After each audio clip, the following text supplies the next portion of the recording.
দেখো আজকে 9 তারিখ সকালে ঘুম ভেঙে গেছে। ঠাকুরের কাছে যে মিষ্টি দিয়েছে বাবা যে নিয়ে এসেছিল গতকাল। যাই হোক রোদও মোটামুটি ভালো বেরিয়েছে। আমি বিস্কিট খেয়ে তারপর মুড়ি নিয়ে বসে পড়েছি ঝটপট খাওয়ার জন্য। এদিকে দেখো আমার মুড়িতে এই যে তেজপাতা পেয়েছি, মানে ছিল আর কি মিহিদানাতে। যাকে তারপর মা এখানে আনাজ বের করছে আর আমি মার সেখানে বাটি দিয়ে দিয়েছি মুড়ি খাওয়ার জন্য। সময় মতো আমি ওষুধটা খেয়ে নিলাম আর এই যে একটা ছবি আঁকছিলাম আর আঁকতে আঁকতে এত হাসি পাচ্ছে। মার এখানে কাজ শেষ হয়ে গেছে, বাবা ফোন করতে বাবার সাথে কথা বলে নিলাম আর আবার ছবিটা নিয়ে বসেছিলাম। সত্যি বলতে আমার মন আজকের একটু ভালো নেই, কোনো অনুষ্ঠানে যেতে পারিনি সেই জন্য। যাই হোক মা ওখানে কাজ করার পরে তারপর এখানে মাছ আর বেল বের করে নিয়ে গেল। আমি সঞ্চয়তে ওইটা একটু দেখছিলাম, তো টুকটাক ভিডিও করেছি। মা ওখানে বাটনা বাটছে। যাই হোক এই আবৃত্তির বইটা নিয়ে একটু ভিডিও করলাম। তারপর আর কি বাবা অনেকগুলো আনাজ তুলে দিল, সেগুলো রাখলাম। আর এই যে দুটো আম এনেছে, পাকা আম সম্ভবত। বাবা তারপর একটা জায়গায় যাবে এবং সেজন্য সবাইকে বেলের শরবত দিল। বেলের শরবত খাওয়ার পরে তার মা বলছে ঝটপট স্নানটা সেরে আয়। তারপর হাসি মজার একটু কথা বলছিল, তো আমি হাসতে হাসতে কাঁদছি, এরকম একটা ব্যাপার। তারপর একটু বারান্দা থেকে ঘুরে এলাম আর এখানে আজকে নতুন তেল প্যাকেটটা কাটবো। যাই হোক তারপর একজন কাকু এসছে আমাদের বাড়িতে, বাড়ি কিরকম কি হয়েছে কত দূর দেখার জন্য।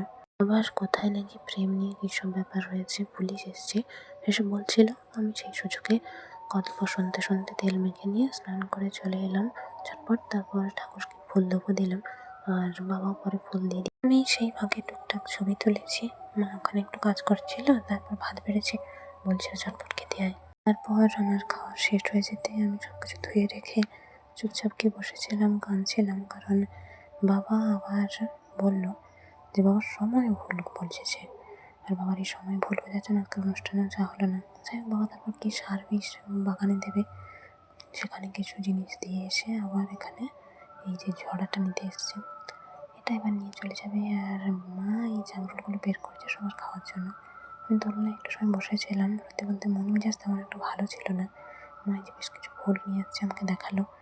আকাশে মেঘটা কেমন হয়ে আছে ওটা একটু দেখছিলাম। তারপর ভাবলাম যাই একটু মাঠের দিক থেকে ঘুরে এসেছি। এখানে এসে দেখি কাদের বাড়ির ধান এরকম মেলা হয়ে আছে, আমাদের এখানেই রেখেছি। যাই হোক তো সেটা কিছুক্ষণ দেখার পর তারপরে জামকুল গাছে দেখি খুব একটা বেশি জামকুল এখনো অবধি পাকেনি, মানে সব কাঁচাই হয়ে আছে।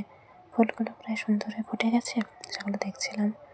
আর বাবার সাথে না দুপুর থেকে তেমন বেশি ভালো করে কথা বলা হয়নি। বলা ভালো অভিমান করে আছি, কিন্তু বাবাও ভাবছে মা ভাবছে আমি হয়তো রেগে আছি।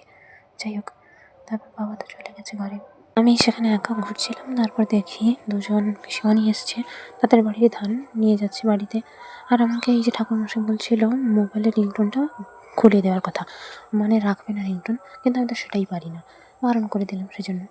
যাই হোক আজকের আর অন্য কোনো বাচ্চা কাচ্চা নেই বলেও একা একা এরকম বল ফেঁকছে, নয়তো এসে থাকলে শুধু টালিতে বালিতে এইদিকে ওদিকে বল ফেঁকে।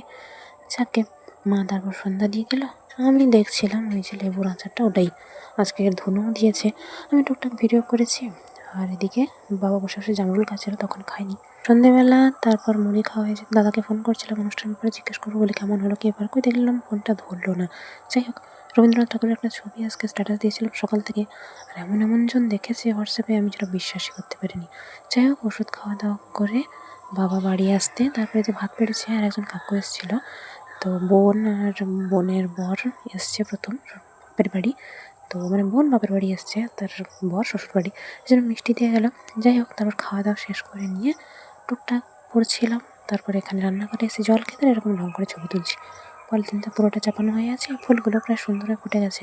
মা এখানে চুল বাঁধছে, আমি দাঁড়িয়ে দাঁড়িয়ে ছবি তুলছি আর কি। কুড়ি এখনও ফোটেনি। যাই হোক এই দুটো চকলেট আছে, কবে খাওয়াবে জানি না।